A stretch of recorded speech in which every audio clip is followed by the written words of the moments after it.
Welcome to the only place where real, raw, and vulnerable conversations happen with IFBB Bikini Pros to give you an inside look at their struggles, strategies, mindset, passions, and all of life beyond the stage. This podcast is made to inspire, motivate, and remind competitors and the average gym goer that even the most extreme lifestyles and elite athletes have their ups and downs. Thank you so much for tuning in today. I'm your host, Celeste Rains-Turk, and now it's time for the Confessions of a Bikini Pro podcast.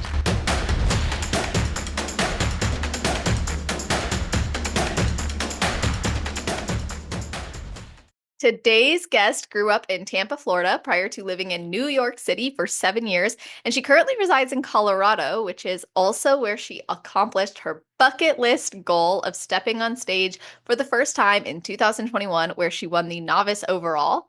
After 7 regional shows and 3 pro qualifiers, she earned her pro card at NPC Universe before making her pro debut at the Tampa Pro, where she locked in a top 10 finish. That's a massive accomplishment. She works full-time in public relations and marketing while also being a coach to competitors and lifestyle clients. Welcome to the show, Keria Orsatti. How are you doing? Hi, Celeste. It's so exciting to be here. It's honestly surreal, but I am doing great today. Yay! I'm so happy that you're here too. And it's honestly my pleasure to be speaking with you. And I gotta ask if there's anything you do, think about, or maybe a ritual you have right before your heel hits the stage. Totally. So I will say I don't really have a ton of like bad nerves or jitters before I hit the stage. It's honestly so much fun for me. I honestly just say, Lord, thank you so much for getting me to this point. It's honestly such a privilege to be able to step on stage. And then I just say, like, okay, go out there and kill it. And then I just go and perform. That's awesome. Do you get nerves like the day of or the day before, or are you just like no nerves at all going into a show? So I would say on like, I don't know if anyone else feels this way. I am so tired on the actual show day. I know it's probably bad, but sometimes I don't even feel anything. But then right before I step on stage, I have the like, oh, it's finally here. It's yay. It's exciting. And so I just have the good nerves that kind of help me to feel like, okay, now like perform, feel the music, and kind of just go and do what you've been practicing for like months. Yeah, you know what? I've learned that the less I practice backstage, actually the better I do on stage too. Like I Yeah. think it's most the show I did on Saturday, I don't think I did my routine maybe one time backstage barely. And I just was like, I stood in line and I was like, and I didn't watch anyone before me because that always messes with my head. I found a friend in the crowd and I was just like looking at them and I was like, okay, like that I'm grounded in this moment. I'm looking backstage. I'm like, everything's fine. Went out there and I think, for me, I get nervous actually a couple days before and like the day, like not like the day before, I'm like, oh my gosh, like athlete check-ins, but then I'm barely good myself. My body seems to start getting just shaky from it being so cold backstage, but Yeah, um, that part. yeah, and Yeah. that's so awful for getting a pump. I'm like, dang, like you guys got to do this to us. Yeah, no, and I mean, I totally hear you on like you almost don't want to over practice backstage because you're starting to do that out of anxiety. I definitely did that. I would say my second national show because I'm like, oh man, like when you don't feel ready, you start to like overdo it. And so if you kind of go in knowing that you've done everything that you can, there's really nothing left to do. So yeah, practicing a few times, but like not kind of going into the place where you're doing it out of fear anymore. Mhm. I would definitely say like is why I wouldn't want to over practice. That's a really great way of looking at it, actually. Like, am I practicing out of fear and anxiety, or am I practicing because, like, I genuinely just like in the flow and Yeah, I want to? yeah, exactly. So, you were a multi-sport athlete before you got into competing, and your brother's also a professional athlete. He's a professional baseball player. So, was your goal to also become a professional athlete? And if Um, so, did you think it'd be bodybuilding? yeah, so no, not for me personally. I will say I came from a very athletic family. Dad was coach. My brother plays pro baseball. A lot of my siblings are like either went to college. on like a track scholarship or a volleyball scholarship. So to be honest, I was like the odd one out and not pursuing it beyond high school. But I did grow up like my whole life playing tennis, played softball, got into dance as well, with color guard. So very active growing up for sure. I just honestly was like, I'm competitive internally, but I can't deal with like external pressures. Like I think that to go to that next level, you have to be able to deal with external pressures really well. And that could be tough. And I think that probably pro athletes, like they kind of deal with that behind the scenes more than anyone probably knows. What are some of the external pressures that come to mind for you? Oh yeah. I mean, there's like parental expectations, coach expectations. You're starting to get into like numbers and stats and kind of even going back to like practicing out of fear over practicing out of like the love and and being like and loving the performance. It's like you're practicing because you're making sure you don't make a mistake. And I think that's when it starts to not become fun anymore. Sure. Yeah, there's so much pressure that can come with that. And I mean, obviously for you, you are now a professional in competing. Have you ever felt some of that pressure or like felt deterred in your journey as a result of any pressure? Honestly, no. I feel like this has truly all been for me. I wanted to I never thought that I would want to get a pro card, to be honest. This again was a bucket list. I remember seeing I think it's Yeshaira Robles, how you pronounce her name. Yeah. Um, I saw her picture on Pinterest. I was like, what is this? Like, I love the sparkly suit. She had so much energy, and I was like, okay, I'm gonna remember this and like kind of figure out what it is she's doing because maybe I'll do this as a bucket list thing. I like to Yeah. stay active. I still work out. And yeah, and before I turned 30, I was like, I definitely want to step on stage. And I remembered Yashira. And yeah, what I will say that like becoming a pro athlete in the sport didn't really become a reality, I think, until after I got the feedback that like, hey, like you actually have like potential. And it's like, okay, maybe this is something to kind of be a competitive outlet for me. So Were you looking for a competitive outlet? I think that I needed a goal. Like, I think a lot of people step on stage because they see it as like a goal that they can strive for and help to kind of tailor their training. And I was like, I need that, but I don't know if I necessarily needed to be extremely competitive with it. I think that came as he started to fall in love with the Yeah. sport as he did it. So, For sure. And honestly, like something that really stood out to me was how amazing you did at all your regional shows. And in 2022, you placed second at one before going on to your first national show where you placed 16th. Then a year later, at the same national show, you got 16th, but you didn't give up. And the following year, you turned pro with a first place finish. Now, this is something very encouraging for someone like me who has placed 16th at both of the national shows she's done, has one coming up, just placed fourth at a regional show and has another regional show coming up. Like, how do you explain that progression? And what did you do to go from 16th to first? yeah. 100%. I definitely not a linear journey. I think a lot of girls like they go into the national show and they get like third or fourth, and then they're like, okay, it gets the itch going, and then they're like, I have to come and bring it next year. For me, my first national show, honestly, I did it to have fun, and I know everyone says not to do that, but I was on a team where there were a lot of people going. I knew some girls that I connected with on Instagram, and they were going like, "Oh my gosh, this is gonna be so much fun." That's fun. Opposite of what you hear these days. Yeah, Yeah, but so it's like true. it was for the experience. I mean, look, these are memories for life. And if it was all based off of just like a placing, like you are going to rob yourself of some of those experiences. And so that first time I was like, I just want to go and get a taste, rip the band-aid off of what a national level show looks like. Because I think that we also get a little jaded at the regional level of like what it means to be competitive. And honestly, that was eye-opening. I was like, holy cow, these girls are huge. Right.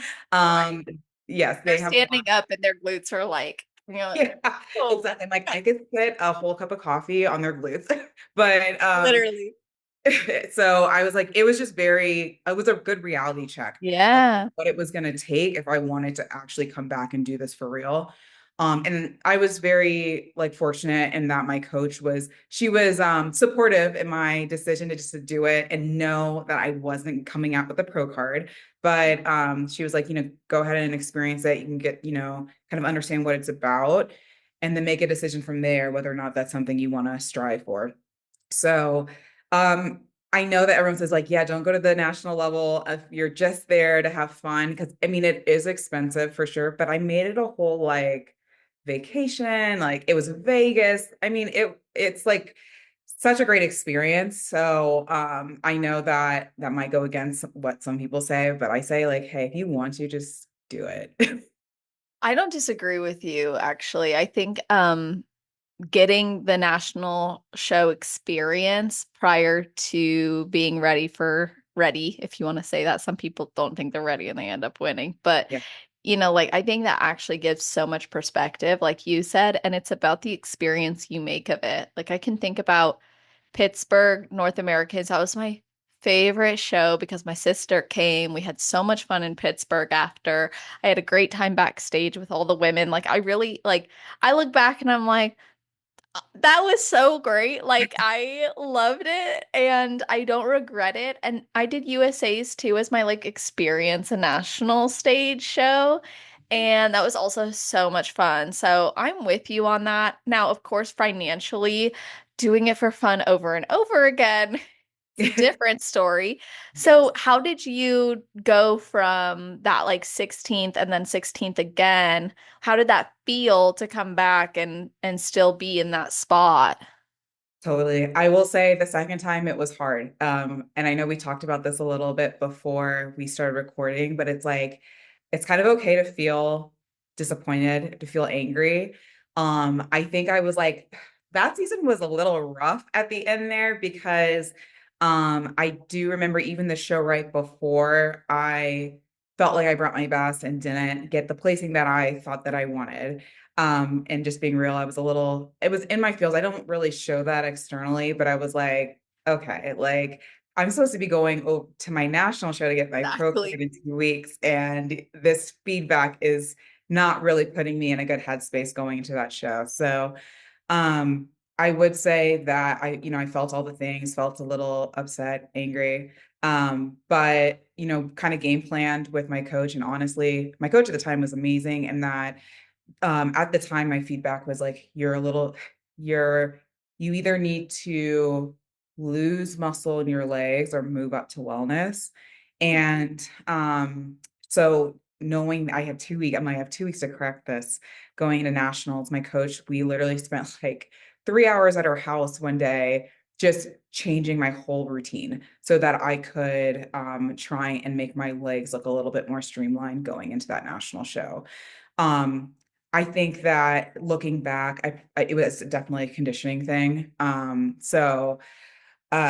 went into the national show and got 16th place, and I definitely was disappointed because I grinded, I practiced, and I at least thought I would place. Like even if it was like second call outs or even like that was a huge class. I think there were like 5 or 6 call outs and I thought at least like within 3 rounds, but then to keep hearing the next group of girls go, the next group of girls go, and I was like, ah, shit. Like, sorry, am I allowed to curse? Oh yeah, yeah.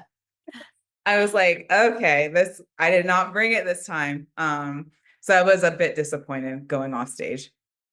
Oh, for sure. And I'm glad that you shared that because that is the reality for so many of us. And it's difficult to talk about that because you want to be grounded in gratitude and perseverance, but also like those things can exist at the same time as Yeah. disappointment. And I think that's one of the things when you go to a regional show right before a national show and you don't place at the regional show or maybe you don't place how you expected, it can be like a punch to the gut. Like it can really make you question like, well, what's the point of me even going to the Mhm. national show? But you didn't give up. You kept going and I know how it feels to like have that doubt. Like I've been there, I've done that. How did you overcome it to then come back and eventually become an IFBB pro and win first place? That's a huge jump.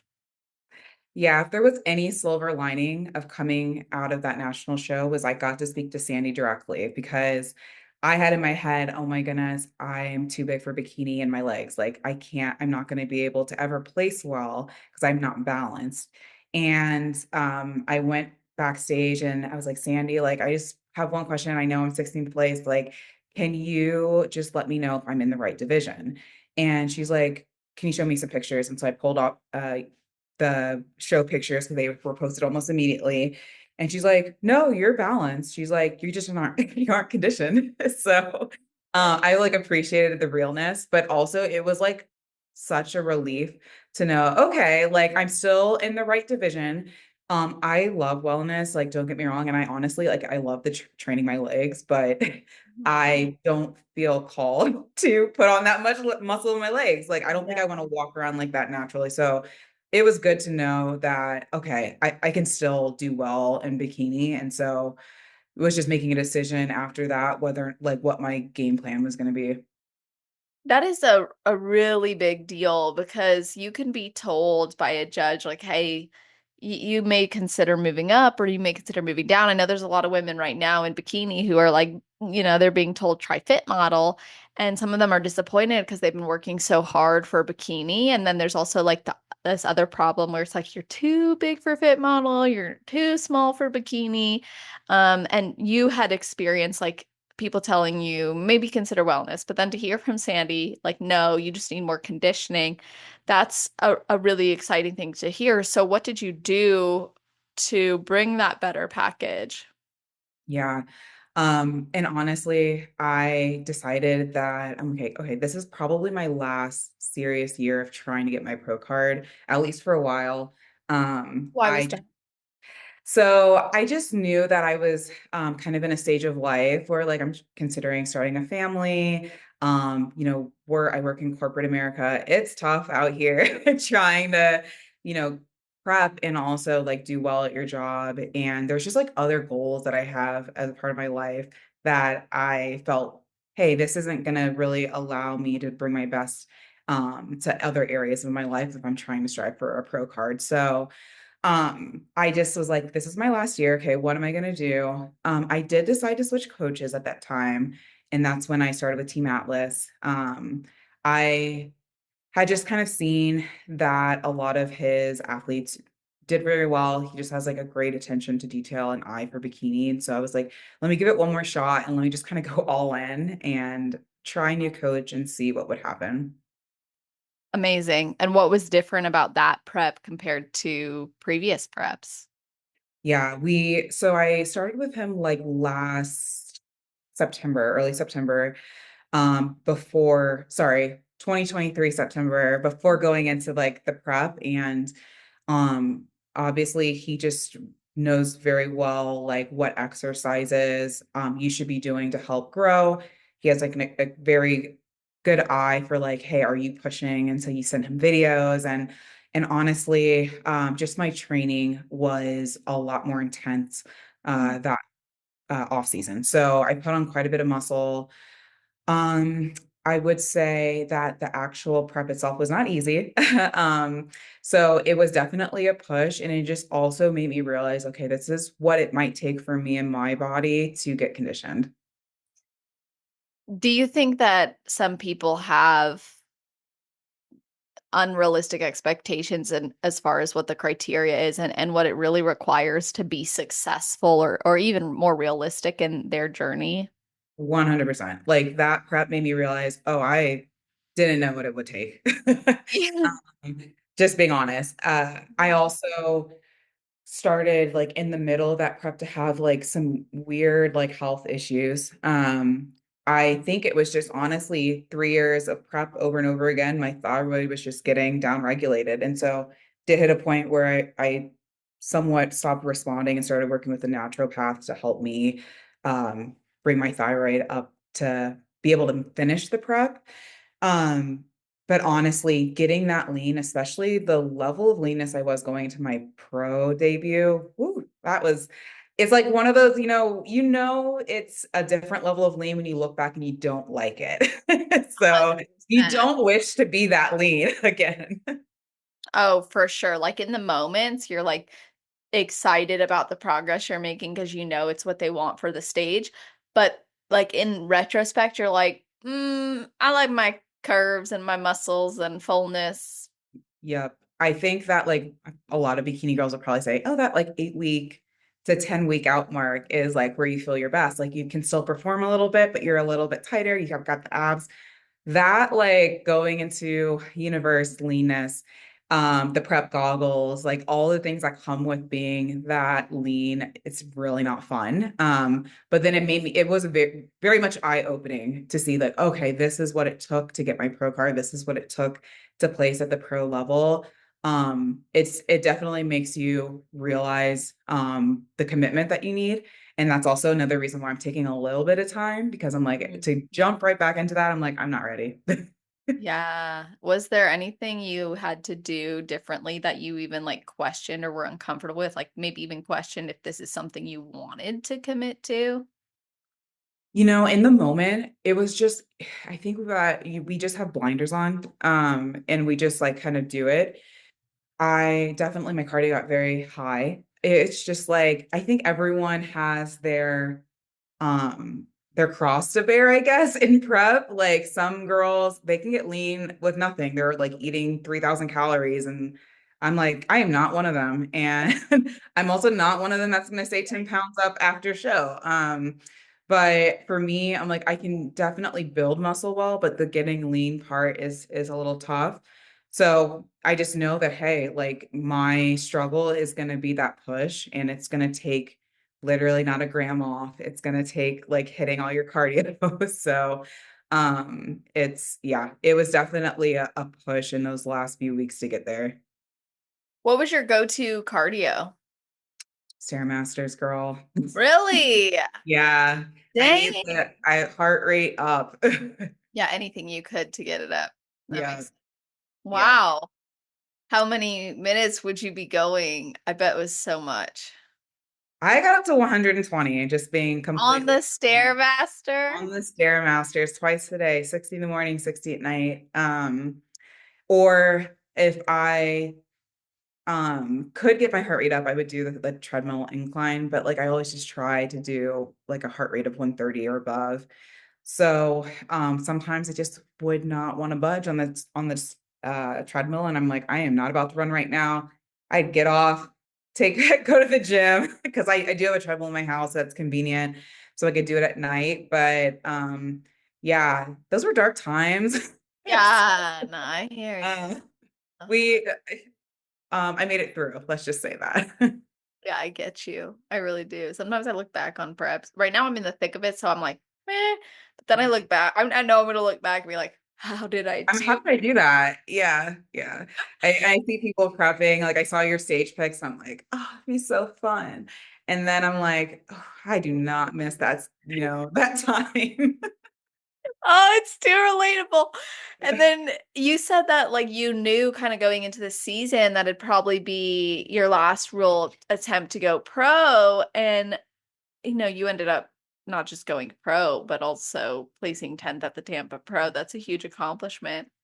But tell us more about like how the mindset that this was your last run at it affected maybe your approach, your mindset throughout that process. Yeah. I do know that even though I definitely felt like I was bringing my best package into the season, it still wasn't easy because my warm-up show, I didn't do as well as I thought I would. I came in second. So I earned my pro card without ever getting an overall, which I know happens, but it was just one of those like I kind of You wanted wanted to. it. Yeah, I Mhm. wanted it. I definitely still the conditioning was tricky for me going to that first show. And there was even like after that, I like overate after the show. So that was something where I like kind of even set myself back a little bit, like just being Yeah. honest. And so I even went into the next few weeks of grind to universe having I was gonna go to junior nats, but there's no way I was gonna be ready because I should have been like completely on it the day after when and the day after I was like a little loose.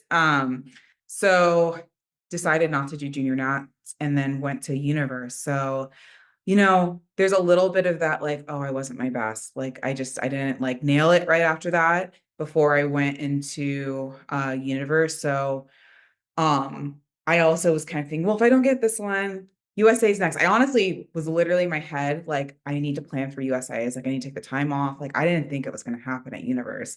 I was just like so in my head about the conditioning. Um, and it happened. So that was, like, honestly a shock. Like, it was a shock. Um, but I will say that, like, it was not a smooth ride. I didn't go in, like, nailing everything every single time, getting in, to my pro card. It was definitely ups and downs, definitely some disappointments in the beginning of the season, and, like, honestly, I was shocked at Universe. When you got your pro card, you were like, how did I get this?" Like, Yeah. you expected it. I especially I think, it's like when you come off a regional show where you didn't bring your best, you really are jaded. And I remember going to the middle and then not moving. I was immediately like, they're gonna move me out. Like, you know what I mean? It was like, it's just you just know.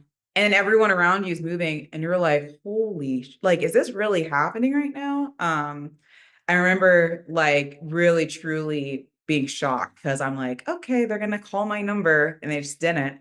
And so that was really fun because it really was like, oh wow, like it is you. Like, so that Did was you know going into finals that you were getting your yeah. pro Yeah. When I got off stage, I honestly was like so shocked. And then I just like ran to find my husband. I was like Aw, sprinting. I was like, oh my God, I can't believe it. was so happy. He was. Yeah. I think even for him, he was just like, holy crap. Like, They he, did it! yeah, like, I also think I'm like, they are spouses or significant others and family. Sometimes they don't really know what's happening, but I think he was just like, oh, they didn't move her. She was in the middle. And so it was like, he was like, wow, like this is exciting. So it was a really cool moment. That's so awesome. Yeah, it's different when your spouse or your family isn't as like invested in the sport as you. Like maybe they don't understand it as much, but just knowing they're happy for you regardless is so cool. And that's such an amazing moment that you had, especially because you didn't necessarily expect it. You had some difficulties after the regional show that you did. You were even thinking I'll probably have to do USA's.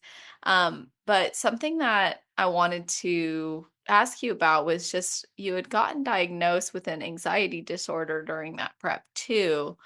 How did that affect you, affect your life? What even led you to seek help when you were preparing for your pro debut after that?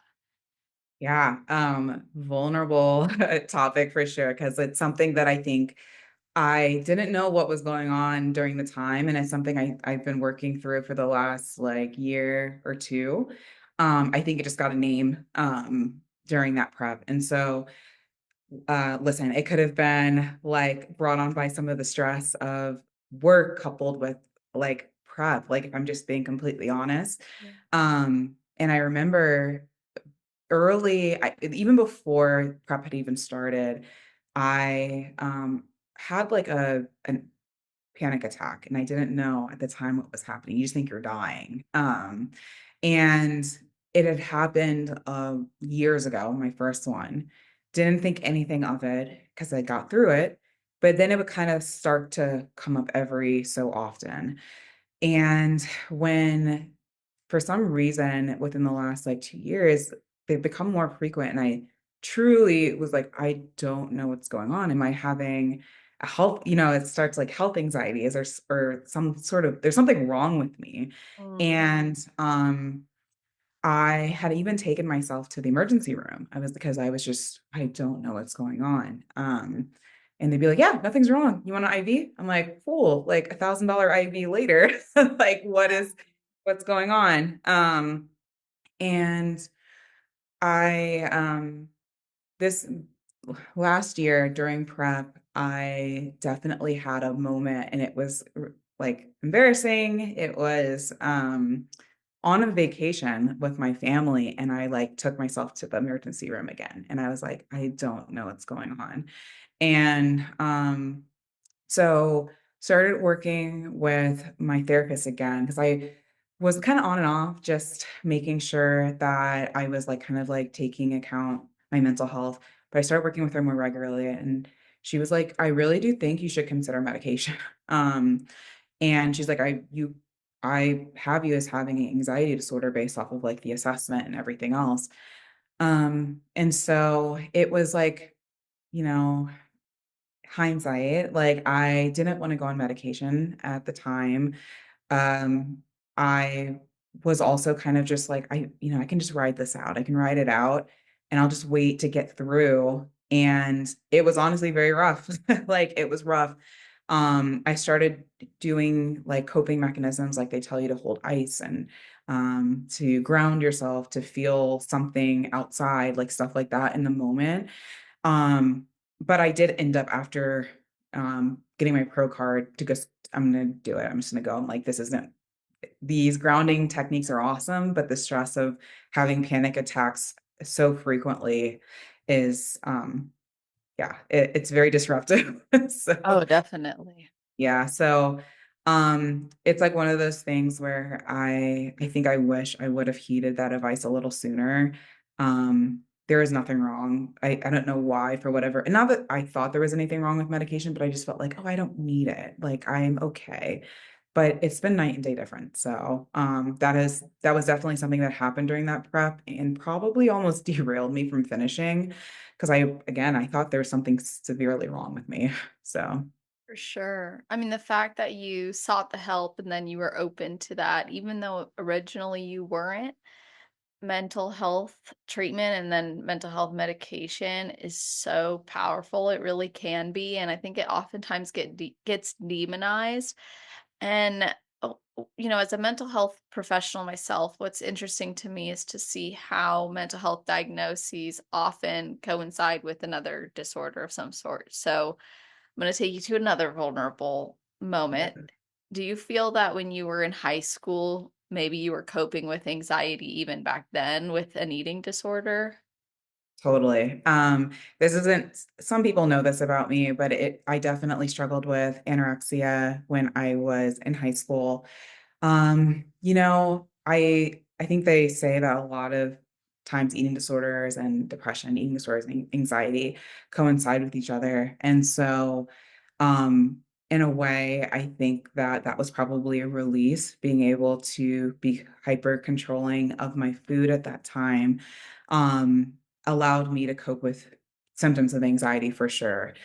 Um, I struggled when I was probably as early as, like I remember going on my first diet at 10. I think a lot of girls can probably pinpoint something like that. Yeah. But then it probably wasn't a full-blown eating disorder until I was 13, 14. Struggled until I was about 17.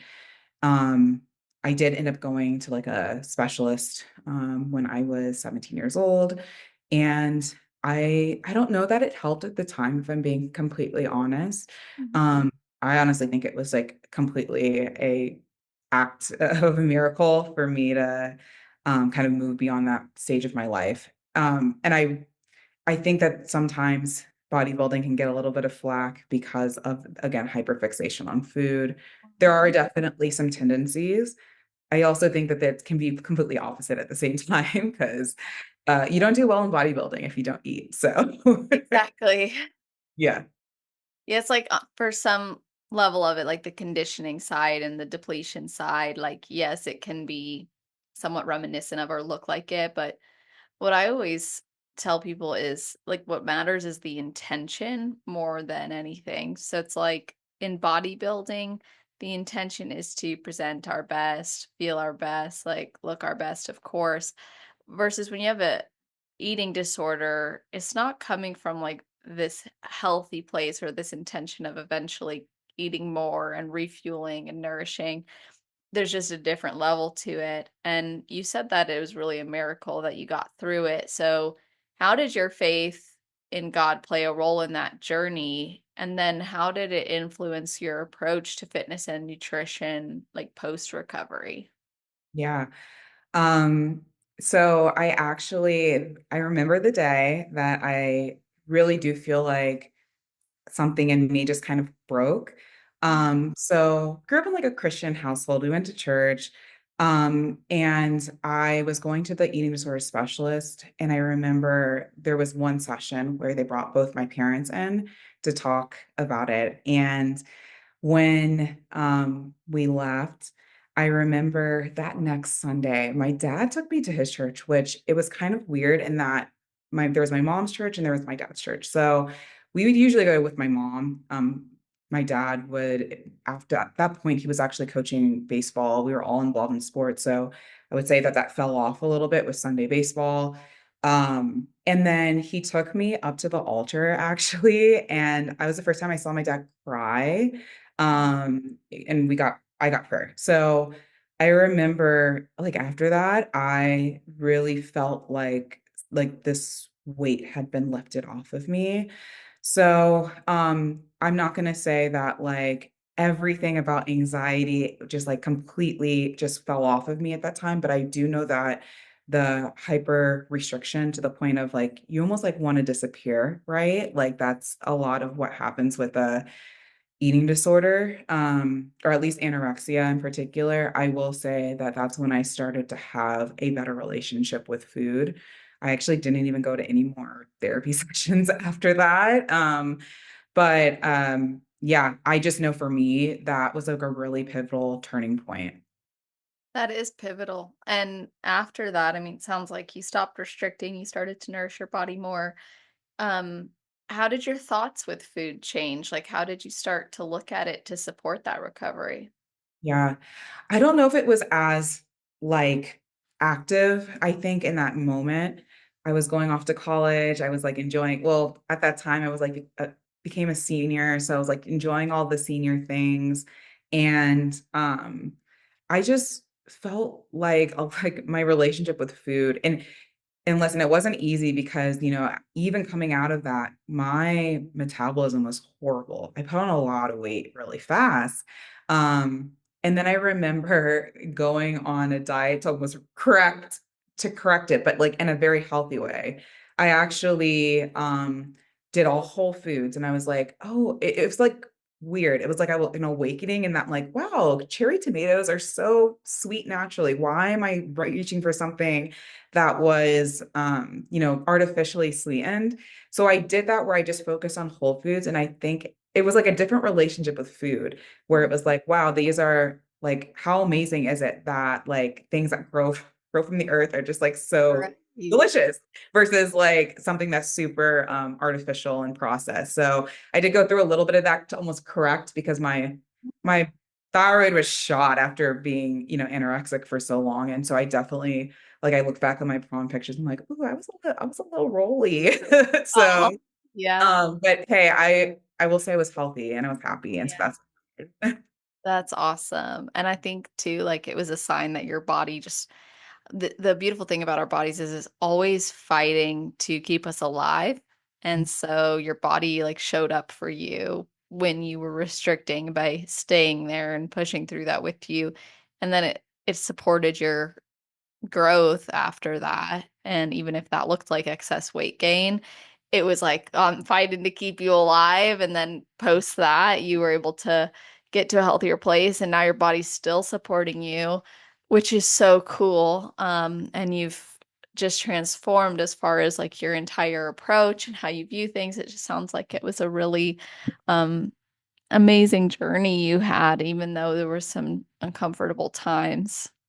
Mhm. Yeah, definitely. And I think after that, it was just like fitness and food were just ways to stay healthy. I wasn't overdoing it with the working out. I was still active and training. It's just kind of part of my routine. And so that's kind of what led me to competing later in my 20s. And I was like, I moved from New York during the pandemic and I had more time. I had a flexible mindset. I was like, hey, why not like set a goal again? And so that's when I was like, I'm gonna, tick this off my bucket list and try. I could not miss the opportunity to invite listeners to something really, really incredible that I'll be doing. And I am so excited about it. I am hosting an intimate all-female retreat in Greenville, South Carolina from August 1st to the 4th, and there are only 3 spots left by the time you hear this.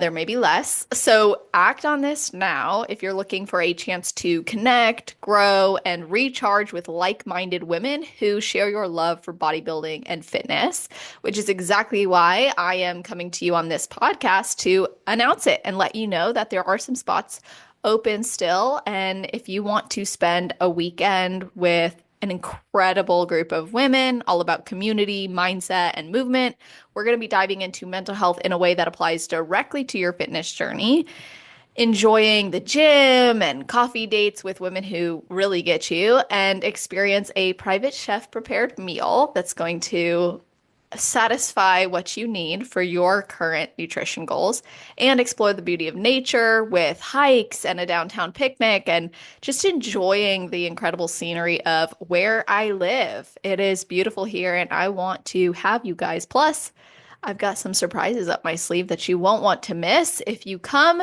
you will also have access to a pool, pickleball courts, bocce ball, everything you need for a seamless stay because you'll be at my house and you'll have access to everything you need, like a fridge and microwave and stove. When we had some meetups last year, it was awesome, like so fun, which is why I decided to do another one this year, this August, and provide it in such a way where you have all your needs met so you can just focus on showing up for yourself inside and out and making the absolute most of your time there without it feeling like you're going to have to sacrifice any of your goals. Instead, we're going to be capitalizing on our time to get you even closer to the achievement of those goals. So if this sounds like exactly what you need, connecting with other like-minded women, forming lasting friendships, and of course, spending some much needed time on your mental health, as well as still getting in everything you need for your goals, message me for details at celeste@celestial.fit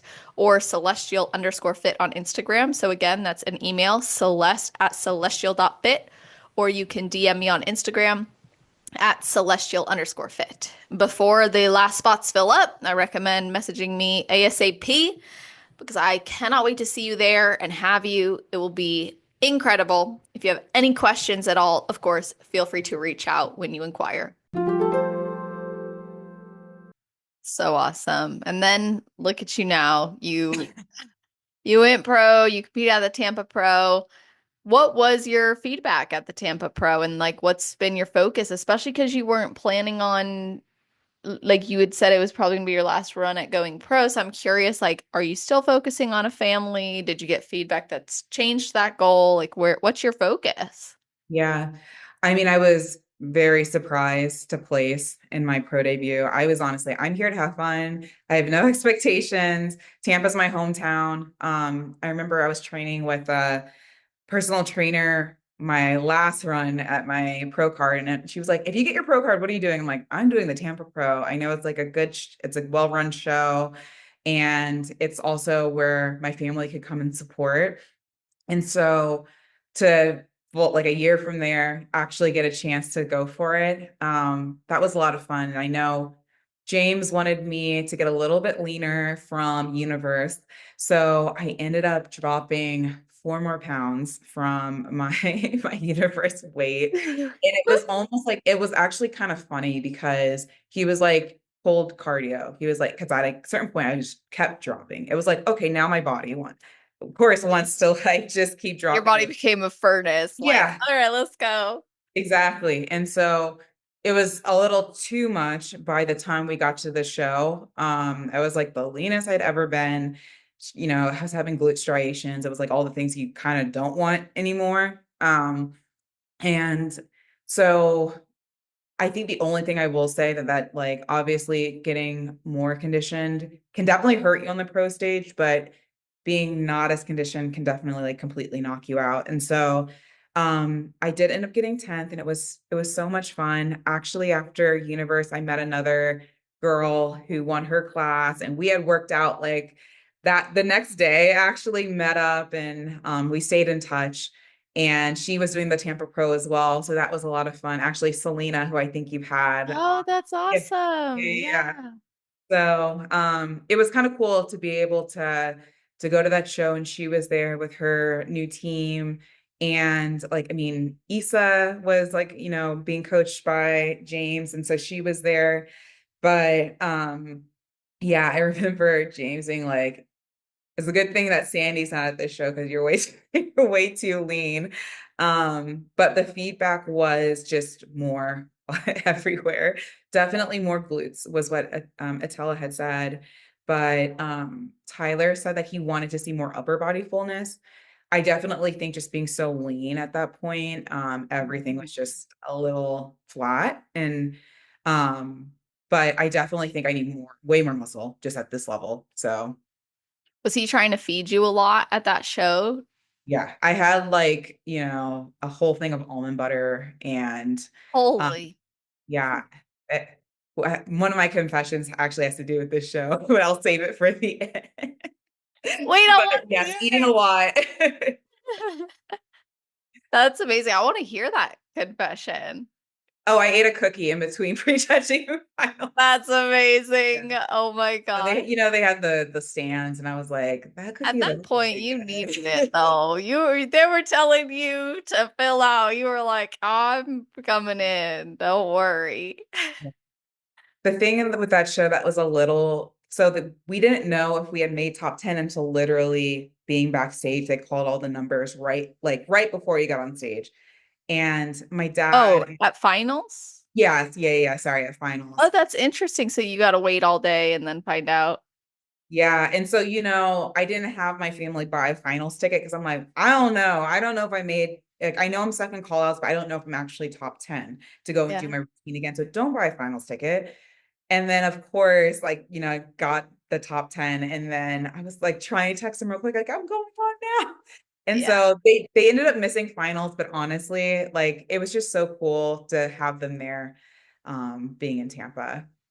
Absolutely. Like, I think it's great if they come to prejudging, they get to see all the like exciting things. And then, as cool as it would have been for them to be in the room, just the fact that they were there to celebrate with you after must have been so nice. Yeah, it was so much fun.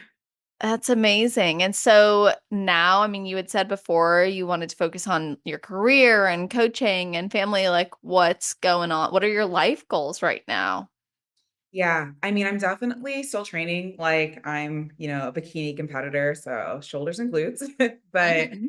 um I think that I just know that I don't plan on getting on stage this year. I just think that hey, my body was screaming at me that it needed a break. It was a tough prep.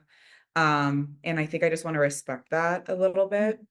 So even working with my naturopathic doctor, like just to try and bring up some of the markers in my body that were showing like inflammation, cortisol, all those things, trying to get those in a better spot before I'm like considering getting onto stage again. And so I know that takes time. And yes, it's so fun to look at everyone like in prep and like follow their journeys, but I can follow along and eat my cookie at the same. Exactly.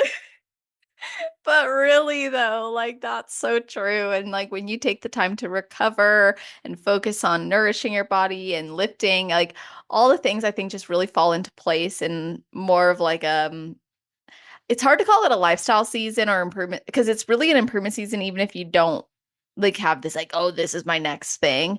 100%. Um because as competitors, I feel like once you've been in this long enough, your lifestyle is still like my stepson the other day, he's so cute. He's like, "Did you eat dinner yet?" And I was like, "Yeah, I had chicken and green beans." And he's like, "Thought you could eat whatever you want now. You just did a show." And I was like, "This is what I want to eat." And also, even after shows, like I'm still gonna probably Mhm. be eating this way with just a little bit more variety and flexibility. I was like, plus I got two more shows. He's like, "Oh, okay, yeah." But I like for me, it's an opportunity to teach him and teach others who don't know like about that nutrition and about the lifestyle. Like when you do this, you really want to nourish your body for function and performance, and the body's the bonus. Yeah, totally. It's like definitely a lifestyle, and I don't even think it should be just a lifestyle for people who compete. I think that for the most part, we eat like nutritious whole meals that a doctor would recommend, and that should actually be Yeah, the norm. Not exactly. Yeah, yeah. So, I definitely eat like this year round, just with some flexibility and being able to, Yeah. let loose a little bit every once in a while. For sure. Now, I think something that makes you very relatable to not just people listening, but also like your clients and the people you work with is you also work a corporate job. So, how do you navigate your schedule and the demands of your day, even like time off requests, with when you're in season? How do you navigate all of that? Yeah. No, and I'm not gonna even like pretend that it's easy. I think the next step will be I would like having children and navigating, living the lifestyle as well, is because I honestly, I don't even wanna like front, like I know what that's like to, okay, I gotta take the kids to school, but then I need to do my cardio and I need to prep their lunch and my meal. And oh my God, like hats off to all the moms and dads I that don't know are how they do it. doing um Same. but I will say that working, you just have to get like so like dialed in on your time management. It will take sacrifice. Like it's not going to be like this because some people will ask like, "Oh, how do you do it all?" And I'm like, I say no to things. That's just the reality. My social life sucks in prep, so um, and that's just like I'm just being very picky and choosy, and also just kind of knowing what you can and can't be up for. Like, the one thing about my job, so I do work for Red Bull. We do some pretty crazy events. And so, um, it takes a lot of logistical planning to make sure that, like, I can get it all in because I will be at a hotel in the middle of the desert where I have a 30-minute off-road trek into the venue, out. I gotta be there before 6 a.m. So, I mean, there are some days I'm up really early getting it in, and I just also know that getting up that early, I am probably not gonna have the energy to do things later. So I have to try and maximize the time during the day so I don't have any leftover things to have to be awake for in the evening, or I'm just going to throw everything off. And so I just like honestly I'm just like so like focused on trying to get the stuff done when I can, because it's like the time is just so limited. And so that's like another thing when people are like, well, there's 24 hours in the day. I'm like, well, do you sleep? Like, Exactly. and just like I don't know. When you have like deadlines and you have like things to do, like the time just you just realize how little of it you have. And I think that I probably sacrifice certain aspects more than probably other people are willing to, unfortunately. And I know, hey, coming out of a prep, like it's time to now nurture my relationship with my husband. It's time to like plan that vacation with family and stuff like that. So you just have to know that. And I guess like that's like communicating with people around you, like, hey, I'm gonna be really focused here because I can't do it all, and when you try to do it all, that's when, like, you're gonna do everything at 5%. So, Mm, that's a really good point. So, that being said, I mean, that right there was just great advice, but what would be your best advice for somebody who's never competed before but wants to? And then your best advice for somebody who is on their road to pro? I would say best advice for someone who's never competed before is honestly go in there with no expectations and just have fun. Do this for you. You wanted to step on stage and kind of show off your hard work and kind of prove to yourself that you can do it, and do keep that in mind the whole time. I think there's like almost so much advice out there for new competitors that you start to worry about like all these other things. Like, I mean, I think I went into my first show and I didn't know, well, what's a peak week, like, and whereas maybe a little bit more knowledge in that I think would be helpful. I do think that like getting into the minutia of like all the bodybuilding terms and phrases and optimizing. Honestly, like, who cares? Go and have fun. And then if you decide that you want to pursue this a little bit more seriously, then you can start to educate yourself on all that minutia that will start to matter at the next level.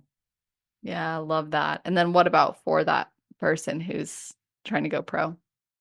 It might take a little bit more than you think. to go pro.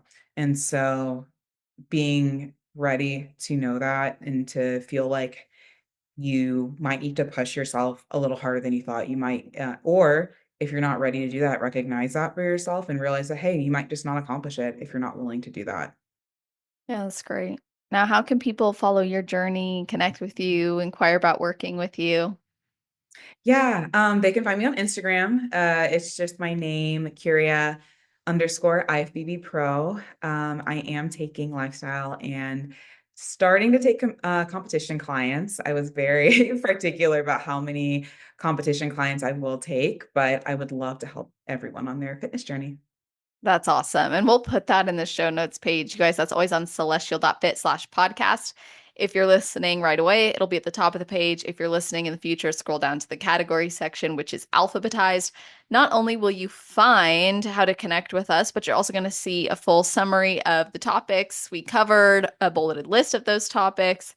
You're going to see episode timestamps so you can go back and listen to your favorite parts or share it with friends, family, teammates, let them know what resonated with you. And of course, tag us if you listened and you loved it. Let us know. It goes a long way for the show, but even more for the athletes and myself. Your support and listening means a lot. And we get to shine light on these incredible women who come on the show. And hopefully, those of you who are listening, maybe you'll be on the show one day and the support goes so far. So, all of that being said, I hope that you all have an amazing rest of your day, night, or morning, wherever you are in the world while you're listening to this episode. Just make it awesome.